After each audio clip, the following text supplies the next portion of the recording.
ഈ പുസ്തകത്തിന്റെ ഒരു പ്രത്യേകത ആഭ്യന്തര പ്രവാസത്തെയും പുറം പ്രവാസത്തെയും വളരെ കൃത്യമായിട്ട് രേഖപ്പെടുത്തിയിട്ടുണ്ട് എന്നുള്ളതാണ്. പ്രവാസത്തെ കുറിച്ച് ഒരുപാട് പുസ്തകങ്ങൾ നമ്മൾക്ക് കാണാം. ഏറ്റവും കൂടുതൽ വായിക്കപ്പെട്ട നമ്മുടെ ബെന്യാമിന്റെ ഒക്കെ ആടുജീവിതം, അത് ഒരു വശത്ത് ഒരു പ്രവാസത്തിന്റെ ഒരു ആ ചെറിയ കുട്ടിയുടെ ഒരു കോട്ട് പറഞ്ഞ പോലെ ഒരു പ്രവാസി വന്ന് ഒരു മരുഭൂമിയിൽ പെടുന്നു, ആ ഒരു അങ്കിള് വരുന്നു, അതിനെ രക്ഷിക്കാൻ അവിടുന്ന് രക്ഷപ്പെട്ടു പോകുന്നു. അതല്ലെങ്കിൽ പാശ്ചാത്യ മിഡിൽ ഈസ്റ്റിലുള്ള പ്രോബ്ലങ്ങളെ കുറിച്ച് പറയുമ്പോൾ മുല്ലപ്പൂ വിപ്ലവം, ഒരു നോവൽ ഫാക്ടറി, ഇങ്ങനെയൊക്കെ പറയുന്ന നോവലിൽ വളരെ വിശദമായിട്ട് ആ ഒരു സ്പെസിഫിക് ഏരിയ കൈകാര്യം ചെയ്യുന്നുണ്ട്.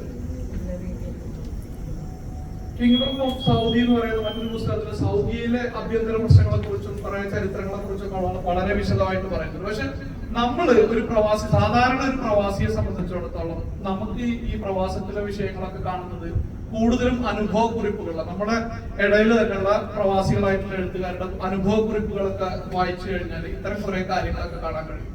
പക്ഷെ ഈ ഒരു പുസ്തകത്തിൽ നമ്മുടെ ഒരു തൊട്ടു മുമ്പുള്ള ജനറേഷൻ ആയതുകൊണ്ട് നമ്മളൊക്കെ ഞങ്ങളുടെയൊക്കെ കൂട്ടത്തിൽ നേരിട്ട് ഗൾഫിലേക്ക് വന്നവരാ. അപ്പൊ നമ്മൾക്ക് നാട്ടിലെ അനുഭവങ്ങളും പിന്നീട് ഗൾഫിലെ അനുഭവങ്ങളും ഇവിടെ നമ്മൾ കണ്ട കുറെ നമ്മളുമായി ഇടപഴകി ജീവിച്ച മറ്റുള്ള ഭാഗങ്ങളിൽ നിന്ന് വന്നിട്ടുള്ള മിഡിൽ ഈസ്റ്റിൽ നിന്നൊക്കെ വന്നിട്ടുള്ള ആളുകളുടെ ചരിത്രമുണ്ട്.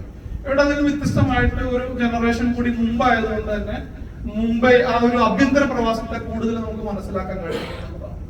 ഇവിടെ എന്റെ ചോദ്യമായിട്ട് അല്ലെങ്കിൽ ഒരു ഇത് പ്രവാസികൾ അനുഭവിച്ചുകൊണ്ടിരിക്കുന്ന ഒരു മൂന്നാം ലോകത്തെ കുറിച്ച് പറയുന്നത് കഴിഞ്ഞ സച്ചിമാഷിന്റെ കഥത്തിൽ അത് തന്നെ പറഞ്ഞിട്ടിരുന്നത്. അപ്പൊ നമ്മളൊരു കൺഫ്യൂഷനില്ല. ശരിക്കും കോവിഡിന്റെ മുമ്പൊക്കെ എന്റെ മനസ്സിൽ എപ്പോഴും ഉണ്ടായിരുന്നത് തിരിച്ച് നാട്ടിലേക്ക് പോകണം, അവിടെയാണ് നമ്മുടെ സാംസ്കാരിക പ്രവർത്തനങ്ങളും രാഷ്ട്രീയ പ്രവർത്തനങ്ങളും എല്ലാം കെടുക്കുന്നത്, അതിനുവേണ്ടി മനസ്സിനെ ഒരു കൂട്ടിക്കൊണ്ടിരിക്കുന്ന ഒരു സാഹചര്യമായിരുന്നു. പക്ഷെ ഈ കോവിഡ് സംഭവിച്ച് നാട്ടിൽ കുറച്ചാലും നിന്നപ്പോ കൃത്യമായിട്ട് മനസ്സിലായ സംഭവം, നമ്മള് എന്നാണോ ഗൾഫിലേക്ക് വന്നത് അവിടെയാണ് നമ്മൾ നിൽക്കുന്നത് എന്നുള്ളതാണ്. നമുക്ക് അവിടെ ഒരു ആക്സെപ്റ്റൻസ് ഇല്ല. ആ ഒരു വർഷം കൊണ്ട് ഞാൻ തിരിച്ചൊക്കെ പിന്നെ ഞാൻ മനസ്സിലാക്കുന്നത് ഇനി നാട്ടിലേക്ക് പോകുന്നതിനെ കുറിച്ചൊരു ചിന്ത, അങ്ങനെ നാട്ടിൽ പോയതിനു ശേഷം നമ്മുടെ സാംസ്കാരിക പ്രവർത്തനങ്ങളൊക്കെ തുടങ്ങുക എന്നുള്ള ഒരു സംഭവമില്ല. നമുക്ക് ഇവിടെയാണ് ജീവിക്കുന്നത്. ഇതൊരു വലിയ കൺഫ്യൂഷന്റെ ഒരു മണ്ഡലാണ് ഈ മൂന്നാം ലോകം എന്ന് പറയുന്നത്.